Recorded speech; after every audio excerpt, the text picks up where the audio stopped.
Welcome back to Relationship Advice with the Healing Fairy. My name is Eliana Camargo, and we're going to be reading posts on Reddit asking for dating advice on the dating advice subreddit. Was he an asshole for this? It was so embarrassing. Tell us the tea, girl. Man who I had been talking to for a week asked me to go on a date with him today. He chose to meet at a bar with a terrace so we could sit there and chat for a while out in the sun. It seemed perfect. He seemed perfect. Well, I prepared myself and got ready for our first date. He told me he was excited. Went there and met him. He was sitting at this table all by himself.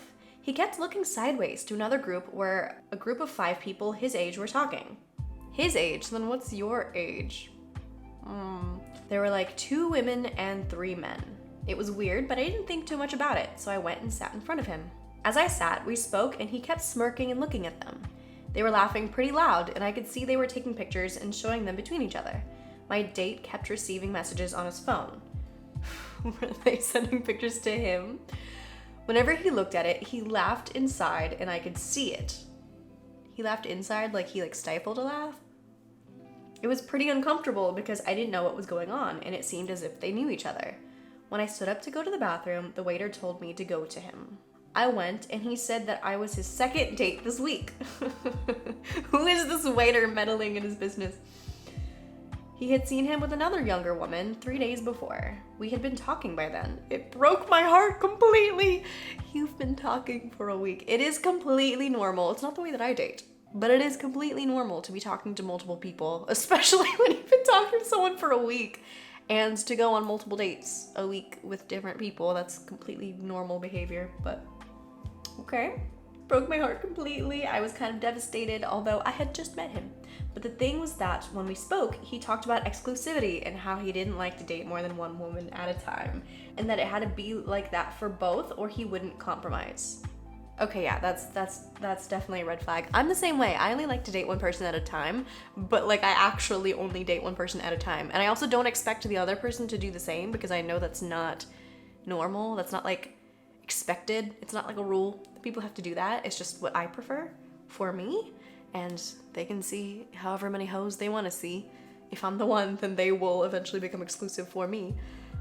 So this is a giant red flag. I'm grateful the waiter pulled her aside and was like, hey, this dude's dating lots of chicks. Because the waiter definitely didn't have to do that.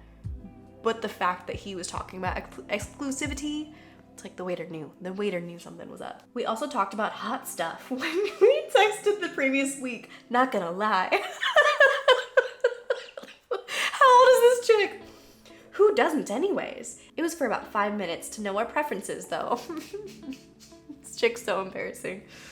Anyways, when I came out of the bathroom, I asked the waiter if the previous week he had brought any other girls or the same other one.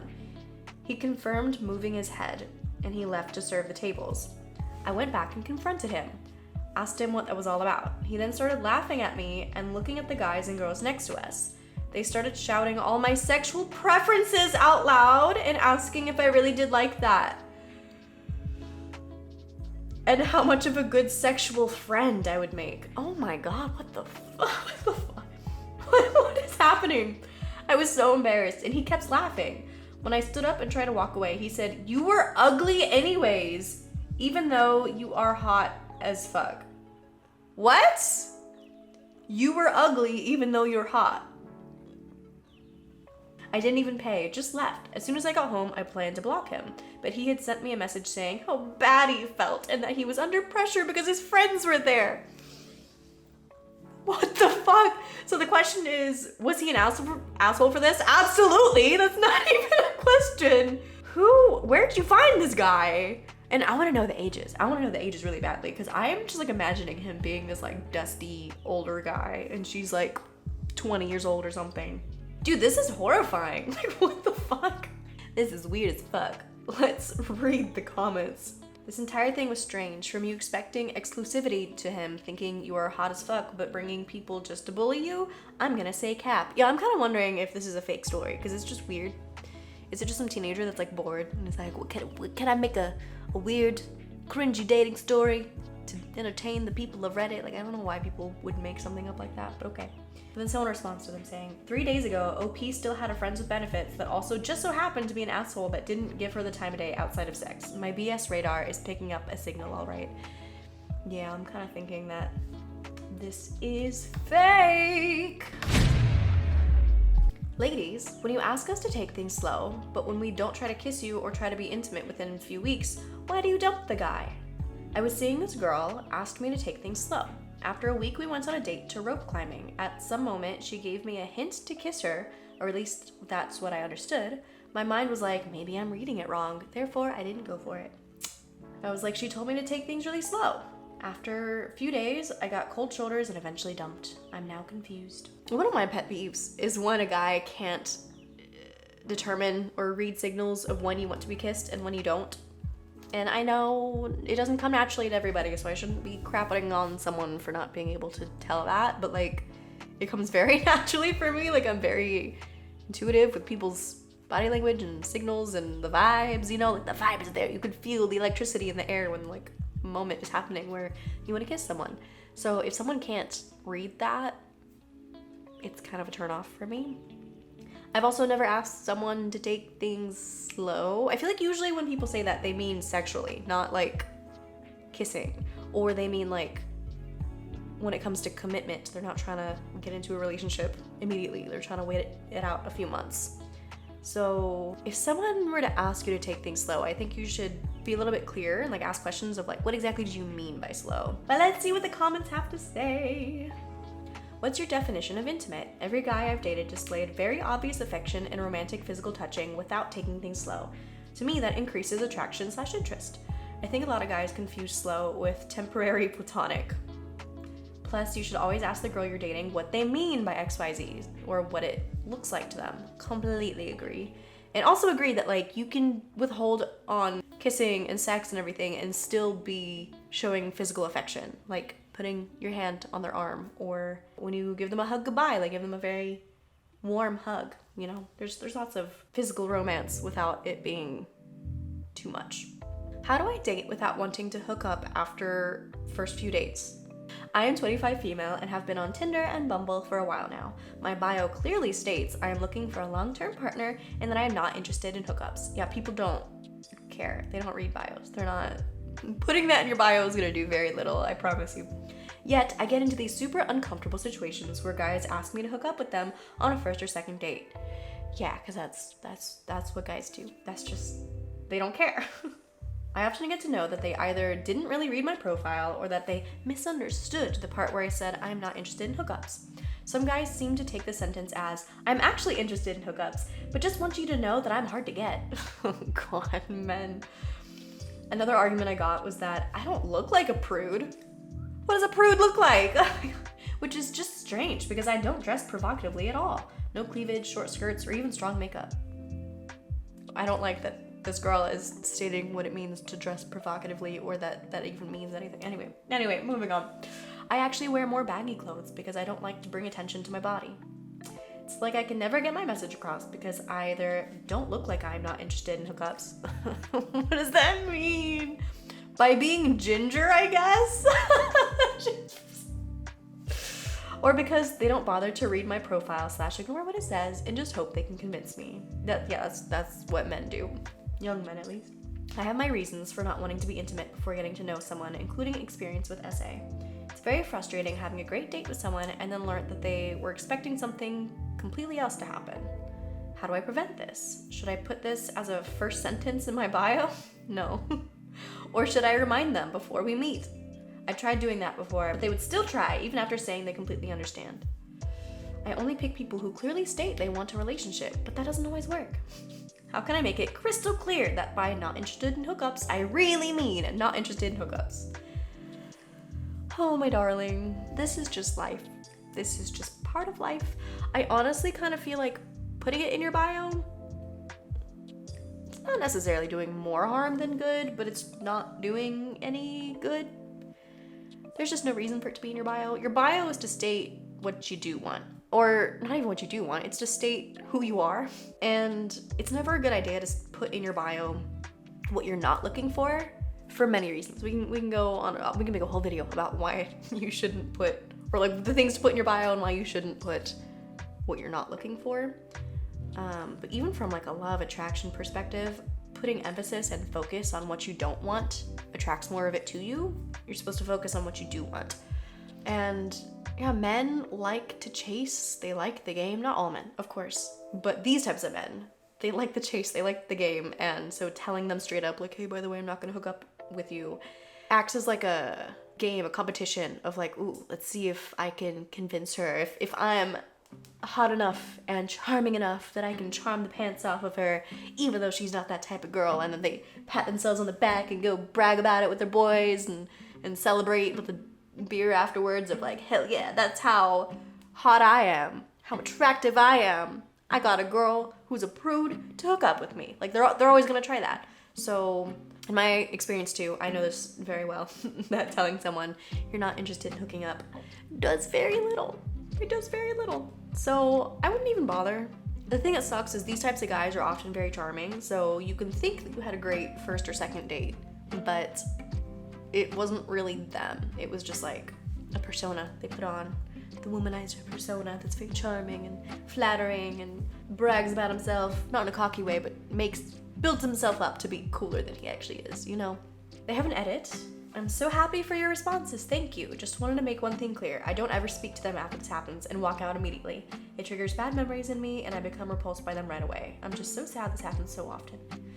I'm sorry. Yeah, that sucks when you've had traumatic experiences. Oh, that's another huge thing, is we attract things based off of the memories in our subconscious mind, and traumas can often repeat, or things will come up to trigger our traumas in order to aid us in healing. So another way to stop attracting this into your life is to heal that trauma. So I know it's not easy and it takes time, but get a therapist, look into trauma healing modalities, and put in the work of healing that emotional wound so that you stop attracting things into your life that keep triggering it over and over again. But let's see what the comments say. You never know what they're after if they're not upfront about it. And like you said, these dudes aren't reading your profile or listening to what you say anyway. All you can do is leave when you don't like where things are going. Exactly.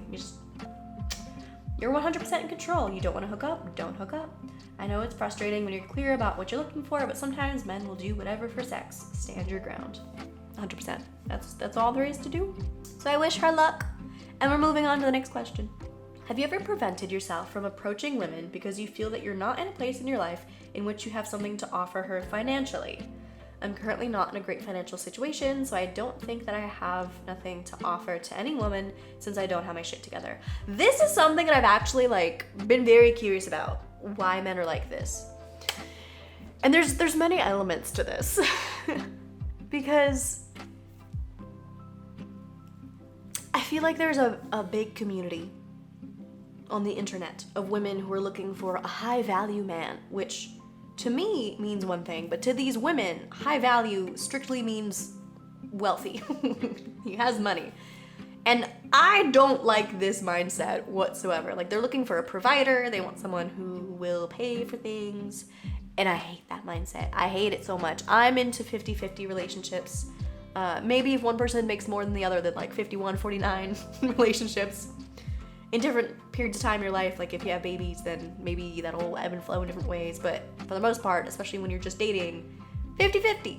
I don't want a provider for a million reasons, like being financially independent and being able to leave the relationship whenever I need to. Like if something goes sour, the relationship goes downhill. I don't want to be financially dependent on a man. And this isn't the 50s. Like, we're whole human beings equal on our own. I don't need a man to provide money for me. Let's see what the comments say. One person says yes, absolutely yes. A reply says, why? You absolutely don't want the ones who only like you for your money. Exactly. If you wait till you're more financially stable, you're going to wish you had better ways of filtering them out. Exactly. Someone said, I'd rather have enough money to financially take care of myself first before I worry about anyone else. I understand this. I'm a female and not in a good financial position. I'm not looking to date right now because I don't want to be a financial burden to my possible boyfriend. I'm just focusing on getting back on my feet. I mean, I guess I kind of get it. If you're really financially struggling, you have no one to depend on, like your parents, you're struggling to pay for rent every month, and you're trying to dig yourself out of a hole, and you're worried about putting food on the table every day. Like if you're in that level of stress, I can get it, because you're just so stressed that dating can also be stressful, so you don't want to add stress on top of stress. And you want to wait until you can actually put food on the table, because it's just not fun being in that level of financial strife and also trying to date. That I understand. But even then, if I was homeless, love would make my life so much better in that moment. I still don't get it. But that's not usually the situation that most guys are in when they have this mindset. They're waiting to like make 100K before they start dating. And that's when I'm like, I don't get it.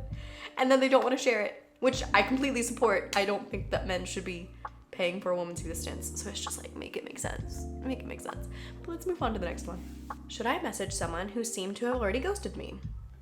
So just some context, I, 28 female, have been seeing this guy, 32 male, for over a month, once a week, every weekend. Did sleepovers, slept together, and we were texting pretty much every day. The last message was a meme I sent 5 days ago. He didn't reply, and I haven't heard from him since. I'm ready to move on. Will it come across as desperate if I send him a text saying something like, hey, I haven't heard from you in a while, so I'll assume you're no longer interested. I had fun getting to know you. Wish you all the best. I guess the reason why I want to text him with no expectation of a reply is that I believe in closure and don't like leaving things on a bad note for my own sake. Also to add, I'm just out of a long-term relationship, so I'm a bit rusty with the new rules of dating. What do you guys think? Also, should I wait till it's a full week to text? The dilemma. Don't you just love it when guys ghost for multiple days? I have been there so many times. In the same situation of seeing someone for like a month and then they suddenly start taking 5 days to respond. I hate it so much. I hate it. I also don't think that there's anything wrong, especially like they've been texting every day. It's one thing if a guy is just like not into texting, he only wants to text to like set plans for dates. That's fine, whatever. Not ideal, but like it is what it is. But if you've been texting every day and suddenly 5 days goes by, honey, he's not interested in you anymore. And that often happens around this time frame of dating. Say a month is a good time to kind of know if you want to keep dating someone or not. Not like in terms of getting into a relationship, but it's like a good time frame to get all the baggage out and be like, okay, yeah, these red flags are too much, or just like the ick comes up and you're like, okay, yeah, no, let's thank you next. But so rude to just stop texting someone for 5 days. Which like I get they do it, I was gonna say they as in men, but women do this too. The people who do this, I think they're trying to like gather their feelings or figure out what's going on with their emotions, and they don't want to text them one day and be like, hey, by the way, I changed my mind, I don't want to see you any longer, because they're not like fully committed to that. They're still kind of figuring out like, oh, I'm feeling emotionally distant, I want to pull away, but I'm not trying to like end things yet, so I just need to like figure out myself and have space. Which is fine, but you don't have to stop texting. While you do that, you can figure out your emotions and still text once a day. But anyway, I do not think there's anything wrong with sending him a second text after 5 days. But I also kind of do feel like jumping the gun and ending things with him by saying, I had fun getting to know you, wish you all the best, I assume you're not interested. I don't think that's the best course of action. I get it, because nobody likes to be the one that's like broken up with. I know it's not a breakup when you've been dating for a month, but like ending things, it's kind of a little mini breakup. It's not fun to have someone do that to you, so you kind of want to take the power and be the one to end it when someone is not reciprocating your feelings or treating you in the way that you want to be treated, like being texted consistently. But I would argue to let that safety mechanism go and give them the benefit of the doubt, and instead just check in and be like, hey, I haven't heard from you in a few days, how are you doing? And then maybe they'll from there say like, oh yeah, I've been thinking about us, I don't really want to continue. Or they'll give some BS excuse of like, sorry, I've been so busy with work, but let's hang out next weekend. And then hang out, but don't sleep with them. just hang out. When a person starts getting emotionally distant like this, I wouldn't keep sleeping with them. I would just get to know them on a more PG level and see if there's actually an emotional connection there or not. Yeah, I don't think she should wait a whole week. I think 5 days is more than enough to check in and just be like, hey, how are you doing? What's going on? And maybe there is a genuine valid excuse for why he hasn't been texting, which is also why I don't think she should preemptively end it just because of this, if she's enjoying his company. Okay, another clingy story. Am I, 26 female, being clingy, 32 male? I, 26 female, have been in a long-distance relationship with 32 male for 6 months now. He recently went on this vacation with his friend, and since then the communication dropped off significantly. I could go for 8 hours without a reply, although I can see he's active/online. I'm feeling like shit. He has traveled before, and whenever he did that, he always texts me the whole day. Snaps, funny stories, calls me when he was on the train, etc., which is why I'm not liking this. Can he not find one fucking minute to text me and say, hey, going to XYZ now? Or like send me a picture of where he is? If it were me, I'd show him everything because he's my best friend and we're used to talking like that for 6 months. I always manage to find time for him and keep him updated about my day and maybe even call each other for a few minutes. Day 1/2, I was understanding. Sure, you cannot text me because you're on the road, etc. But day 3, you're now settled in your hotel and you surely can find time for me. Now I'm angry and do not want to text him back and don't even want to hear about his trip when he comes back. Oh my god, that's so dramatic. I thought maybe I'm being clingy and didn't text him multiple times, just normal replies, asking about how his day was. He doesn't answer. It's just the way I'm feeling about this that's bothering me. I wish I didn't feel this bad about it. I kept myself busy yesterday, but today I'm just feeling so sad and alone without him.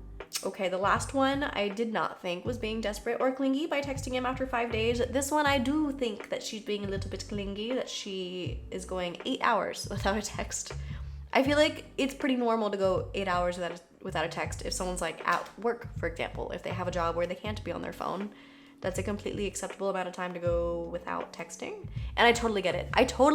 I have been there before where I've been very anxiously attached and need constant texts. And if someone doesn't text me back within a few hours, I'm like going to die. So I get it. I get where she's coming from.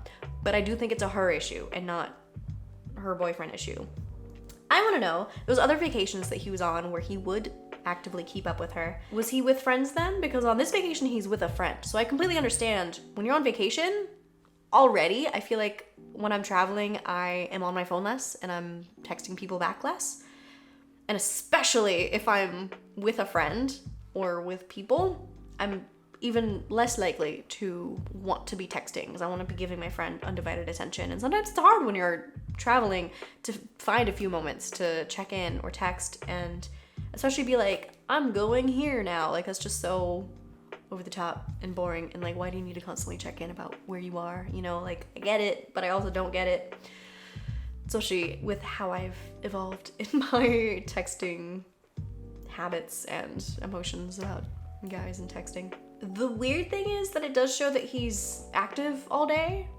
I don't know which social media she's talking about, but I do know things like Facebook. If you're logged into your Facebook on your computer, it'll say that you're active all the time when you're actually not. So it's showing that you're active is not necessarily accurate. But if he is just like on his phone being active, like who are you interacting with? That is a little bit strange.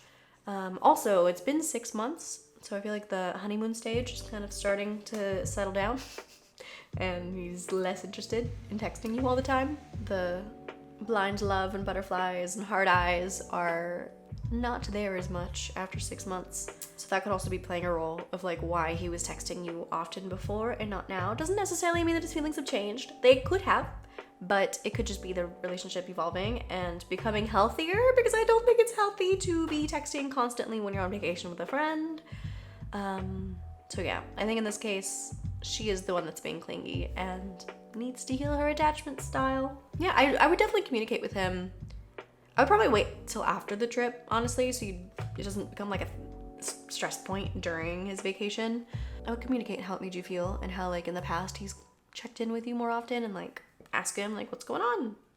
How are you feeling? Was this trip busier? What's that about? And also just communicating, like I think it's healthy emotional processing that even if it's a you issue and it's you needing to heal your attachment style, communicating that to your partner can be very helpful, especially because they are your best friends. So you kind of want that connection and insight of like, this is something I'm struggling with, but I'm working on it. And just asking for the reassurance of like that nothing has changed and that they're going 8 hours without texting you. See, it's not even like he's avoiding you for an entire day. He's still texting you. So yeah, that's my advice, is that yes, you are the one that's being clingy.